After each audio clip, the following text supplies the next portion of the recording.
Yeah, Izzy, what changed after the third quarter? We're down 53-38, and what changed? I think we just started getting more stops and also got more movement on offense and got more productive on offense, honestly. Our energy and effort also picked up, I felt like. They kind of held you in check, and then it just seemed like something changed in the fourth quarter. Did you just take that upon yourself to maybe be a little bit more aggressive scoring? Yeah, more aggressive, but also understanding angles and, like I said, getting movement. Once we got more movement off the ball, it just opens lanes, and so I think that's really what happened. Yeah, we talked about, I think you mentioned it, but the defense, y'all had to change something in the fourth quarter because I think they shot like 55% in the third quarter. What did y'all do defensively?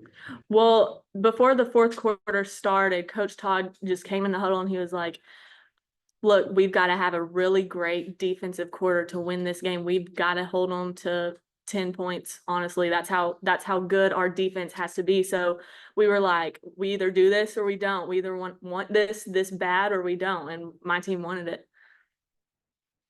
Talk about once you get into overtime, you'll have that momentum. What were the conversations like in the huddle, and how were they different maybe than that fourth quarter talk? Yeah, our huddle, honestly, our conversations were very productive.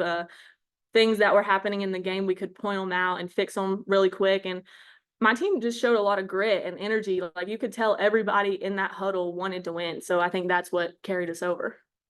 Seems like you committed really to attacking the basket, 11 free throws there in the second half. So just was your shot a little off? Is that kind of why you went more toward attack mode, or kind of what went into that? Yeah, just the way that their defense is designed, it's kind of hard to create shots just off the dribble without any movement. So they play very physical, and I know I just felt the physicality and decided to go drive it in and get fouled.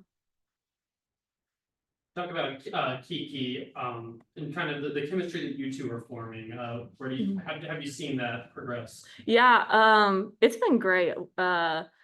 We do have a lot of chemistry. She's actually my roommate, so we get to know each other off the court, and she's a great friend and a great teammate. But it's kind of like when she starts going, I feed off of her, and when I start going, she feeds off of me. So that's great for us to have. Yeah, and then the bigs tonight were all in foul trouble. Seemed like maybe getting a little frustrated out there. How were y'all able to? It seemed like as the game progressed, maybe settle down a little bit, just the emotions even. Yeah, I think we just did a really good job of staying poised, staying composed, and keeping calm even when the atmosphere seemed a little rattled or energetic. So.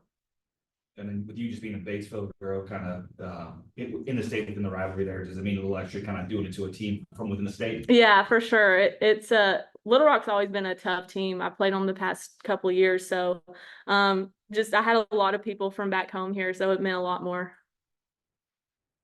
Any questions on Zoom? Can you hear me? Dudley?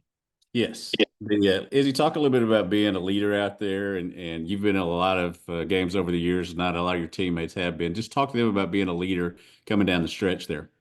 Yeah, I think with the experience I have, I know more about what it takes to be a leader and just to pick up the corral of the team when things are going tough. Like just giving them simple reminders throughout the whole game of like, hey, they're going on a run here. That's what teams do, but let's weather this. Let's keep fighting. Let's keep going. Let's execute and let's stay together. Appreciate it. Yep. All right. Thanks, Izzy. Thanks. Thank you. We'll be back with Coach.